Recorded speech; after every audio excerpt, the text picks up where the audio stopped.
Attendance कौन लेगा? Teachmint. Paper कौन चेक करेगा? टीचमेंट। तो हम क्या करेंगे? आप बस बच्चों का सिलेक्शन कराइए सर, बाकी सब टीचमेंट कर लेगा।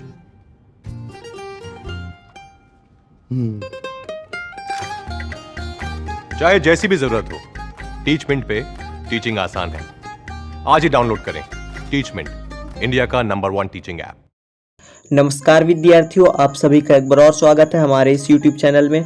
तो आप देख सकते हैं आपके स्क्रीन के सामने ये कक्षा 11वीं का पेपर है, ठीक है ना। तो हम इसी का पूरा सॉल्यूशन प्रोवाइड करने वाले हैं। पूरा सॉल्यूशन इस बार ध्यान से सुनिएगा, प्रश्न क्रमांक 1 से प्रश्न क्रमांक 28 तक का पूरा सॉल्यूशन, ठीक है ना। और ये आप देख लीजिए, सेट ई का है, 115 इसका क्रमांक है, ठीक है ना। तो जिनके पास भी ये पेपर होगा वो आराम से वो कर लेंगे। और बाकी जिनका दूसरा सेट है उसके लिए भी हम बता दें कि उनका भी बहुत सारे क्वेश्चन इसमें सेम है, जैसे कि मीरा वाला होगी, कबीर वाला। तो उन लोग प्लीज़ वीडियो स्किप ना करेंगे, ठीक है। और पूरा वीडियो देखेंगे और स्क्रीनशॉट लेके आराम से लिख लेंगे, हम आपको पूरा सॉल्यूशन बताएंगे। तो देखिए, जो आपका प्रश्न क्रमांक 1 से 5 तक है तो वो तो आपको कहीं ना कहीं से मिल गया होगा, हम उसको नहीं बताएंगे। प्रश्न क्रमांक 6 से हम बताएंगे, ठीक है। प्रश्न क्रमांक 6 से जो आपका प्रश्न क्रमांक 6 था, देखिए वो क्या था, लोग मीरा को बावरी क्यों कहते हैं, ठीक है। तो इसका उत्तर आपके सामने ही, ये देखिए, लोग कृष्ण के प्रति मीरा का अत्यधिक दाम्पत्य भाव धारण किए प्रेम प्रदर्शन देखकर उसे बावरी अर्थात पागल कहते हैं।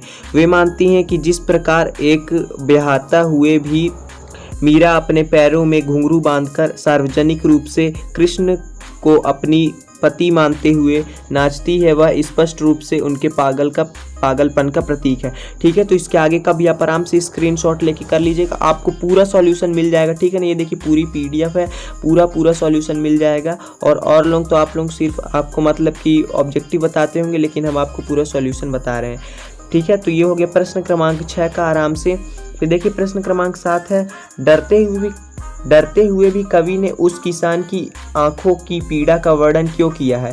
तो इसका उत्तर ये देखिए, डरते हुए भी कवि ने उस किसान की आंखों का पीड़ा का वर्णन किया है ताकि अन्य लोगों को आनंददाता की वास्तविक दयनीय स्थिति का पता चल सके।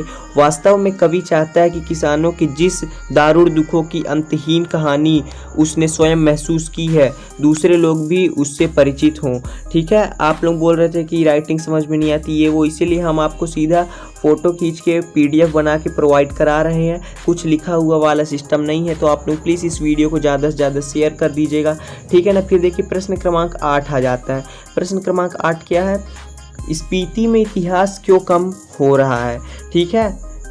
तो इसका आपको स्पीति में इतिहास क्यों कम हो रहा है, तो इसका थोड़ा घुमा के पूछा रहा, देखिए मतलब कि थोड़ा दूसरे टाइप का क्वेश्चन रहा, इतिहास में स्पीति का वर्णन नहीं मिलता क्यों।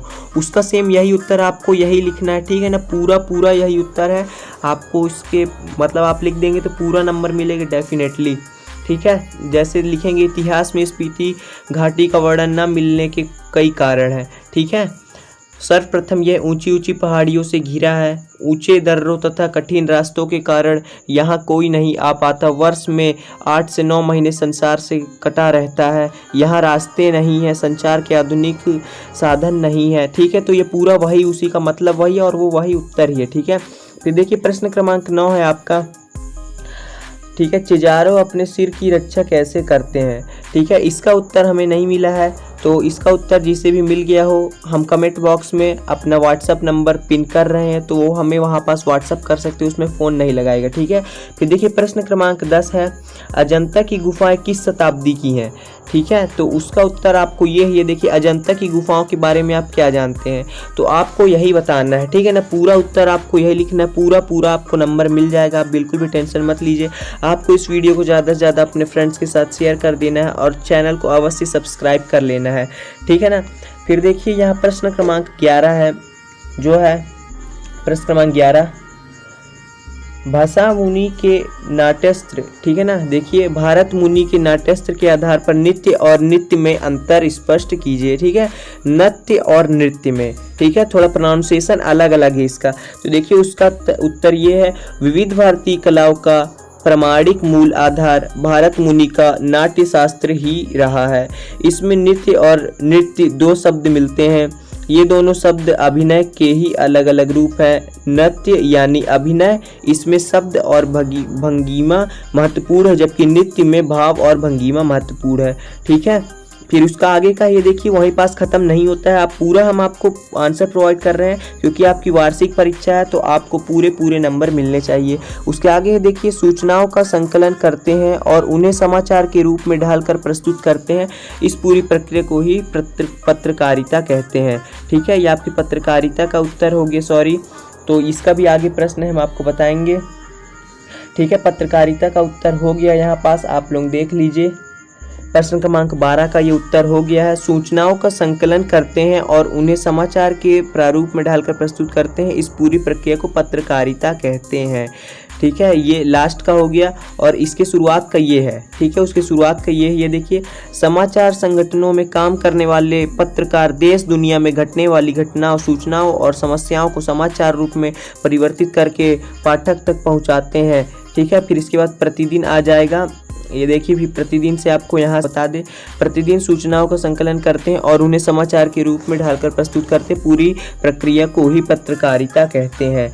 तो ये आपके प्रश्न क्रमांक 12 का भी उत्तर हो गया। प्रश्न क्रमांक 13 है आपका, देखिए मौखिक संचार का क्या आशय है। ठीक है, मौखिक संचार का, तो हम मौखिक संचार का आपको बता देते हैं। देखिए मौखिक संचार वह संचार होता है जिसमें आप हम लिखते नहीं हैं, यहाँ पास स्क्रीन में आपको बता देते हैं, आप लिख लीजिएगा। ठीक है, या फिर आप उसका अथवा वाला करना चाहते हो हम अथवा वाला बता देंगे आपको। ठीक है, इसके लास्ट में बता देंगे क्योंकि वो लिख के बताना पड़ेगा। अभी ये PDF खुली है तो हम आपको पूरा इसका उत्तर बता देते हैं। तो देखिए आप प्रश्न क्रमांक 14 की ओर चलते हैं, जो कि आपका प्रश्न क्रमांक 14 था, यहाँ आपको देखने को मिलेगा। ठीक है, प्रश्न क्रमांक 14 क्या था? प्रश्न क्रमांक 14 में आपका था, ये देखिए व्यंजन शक्ति के बारे में बताना रहा आपको। ठीक है ना, अल्प विराम किसे कहते हैं, ये था। सॉरी, प्रश्न क्रमांक 14 में आपको उसको सही करना रहा। ठीक है, शुद्ध करना रहा, तो इसका शुद्ध हो जाएगा। देखिए हम बता देते हैं, जो पहला था कृपया शीघ्र पत्र देने की कृपा करें। ठीक है, तो इसका हो जाएगा, देखिए शीघ्र पत्र देने की कृपा करें। ठीक है, शीघ्र पत्र देने की कृपा करें, इसका हो जाएगा। आप लोग एक बार और दिखा देते हैं, शीघ्र पत्र देने की महान कृपा करें, एक कृपा करें। फिर दूसरा नंबर देखिए, श्री कृष्ण के अनेकों नाम है, तो इसका हो जाएगा श्री कृष्ण के अनेक नाम है। ठीक है, श्री कृष्ण के अनेक नाम है, ये है उत्तर। फिर देखिए प्रश्न क्रमांक 15 है आपका, आचार्य विश्वनाथ ने काव्य की क्या परिभाषा दी है। उसके अथवा वाला हम किए हैं, ये देखिए व्यंजन शक्ति वाला। ठीक है, उसका अथवा देखिए व्यंजन शब्द शक्ति किसे कहते हैं, उदाहरण सहित लिखिए।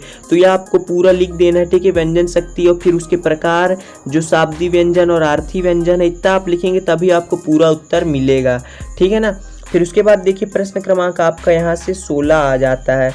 ठीक है, प्रश्न क्रमांक 16 है आपका क्या, उसका अथवा हम बता रहे हैं। प्रश्न क्रमांक 16 का देखिए, जो कि था मियां नसरुद्दीन को नाना बाइयों का मसीहा क्यों कहा गया है। तो इसका उत्तर हो जाएगा, मियां नसरुद्दीन शब्द चित्र मियां नसरुद्दीन के नायक है। लेखिका कृष्णा सोबती उन्हें नाना बाई का मसीहा कहती हैं। वे 56 प्रकार की रोटी बनाने में माहिर हैं। वे खानदानी नानबाई हैं तथा अपनी खानदानी विशेषताओं को वर्तमान तक बनाए रखते हैं। रोटी करता है, उसी प्रकार मियां नसरुद्दीन ने रोटियां बनाने में हुनर हासिल किया है। ठीक है, तो इसीलिए मसीहा कहा गया उनको। आप लिख देंगे, आपका पूरा स्क्रीनशॉट लेके आराम से आप कर लीजिएगा। फिर देखिए प्रश्न क्रमांक 17 आ जाता है उसके बाद, जो कि है आपका घर की याद कविता में कवि ने अपने पिता की किन विशेषताओं को प्रस्तुत किया है। तो इसका उत्तर बहुत बड़ा है, ये देखिए ये है कवि भवानी प्रसाद मिश्र ने, ये भवानी प्रसाद मिश्र जी लिखे हैं। ठीक है ना, घर की याद भवानी प्रसाद मिश्र जी लिखे। तो इतना बड़ा उत्तर है। पहले आप इसका आधा स्क्रीन इतना हम कर देते, तो इसका स्क्रीनशॉट लेके आप कर लीजिएगा। इतना बड़ा है क्योंकि ये शायद 3-4 नंबर का होगा, इसीलिए आपको इतना लिखना पड़ेगा, और कुछ काट छाट के भी आप बना सकते हैं। फिर देखिए प्रश्न क्रमांक 18 है, उसका अथवा हम बता रहे हैं, जो था एलोरा की गुफाओं के विषय में आप क्या जानते हैं। तो उसका उत्तर ये है, ये देखिए एलोरा की गुफाएं 7वीं-8वीं सदी में चट्टानों को काट कर बनाई गई हैं। ठीक है, ये प्रश्न क्रमांक 18 हो गया। फिर अब प्रश्न क्रमांक 19 की ओर चलते हैं, जो था, ठीक है, आपको दिख रहा होगा प्रश्न क्रमांक 19 हम बता देते हैं। देखिए जो था, आप देख सकते हैं, बैर क्रोध का स्थिर रूप, यह आपको बताना। ठीक है ना, पंक्ति का भाव विस्तार लिखिए, जो कि था बैर क्रोध का आधार या मुरब्बा है। ठीक है, अचार या मुरब्बा है, शायद अचार है। तो इसका आपको ये लिखना है, ये देखिए, बैर क्रोध का स्थिर रूप है। जिस प्रकार आंवले या आम का मुरब्बा आम या आंवले की तुलना में अधिक टिकाऊ होता है। ठीक है ना। आपको इस वीडियो को ज़्यादा से ज़्यादा अपने फ्रेंड्स के साथ शेयर कर देना है, क्योंकि हम आपको पूरा A to Z solution provide करा रहे हैं। प्रश्न क्रमांक 19 का हो गया। अब प्रश्न क्रमांक 20 का देख लेते हैं। ठीक है, प्रश्न क्रमांक 20 का तो आप लोगों को 20 का अब देखने को मिलेगा, जो कि था आपका खंड काव्य की 3 विशेषताएं बताते हुए। ठीक है ना, ये वाला था और आपकी शब्द शक्ति वाला रहा। ठीक है, शब्द शक्ति वाला रहा। तो प्रश्न क्रमांक 20 को छोड़ते हैं अभी और प्रश्न क्रमांक 21 में चलते हैं, जो कि प्रश्न क्रमांक 21 में आपको ये आया रहा, क्या आया रहा, आपको पद्यांश आया रहा। तो हम उसका अथवा वाला कर रहे हैं, जो उसका अथवा वाला है। ठीक है, हम दिखा देते हैं उसका अथवा वाला। देखिए, अगर वाला है। ठीक है, उस उजरी उसके सिवा किसे कब पास दुहाने आने देती है, इसका है। तो आपको पूरा यहाँ संदर्भ, प्रसंग, व्याख्या सब दिख रहा होगा, तो आप कर लीजिएगा। ठीक है, फिर उसके बाद आपको इतना पूरा लिखना पड़ेगा काव्य सौंदर्य तक। ठीक है, तो हमने आपको पूरा सॉल्यूशन प्रोवाइड करा दिया है प्रश्न क्रमांक 22 तक का। इसके आगे का सॉल्यूशन भी हम तुरंत बनाने में अब जुट जाएंगे, प्रश्न क्रमांक 28 तक का। और यदि आपने अभी तक ऑब्जेक्टिव वाला वीडियो नहीं देखा तो आपको उसका लिंक कमेंट बॉक्स में हम पिन कर देंगे, तो जाके देख लीजिएगा। तो मिलते हैं अगली वीडियो में, तब तक के लिए जय हिंद।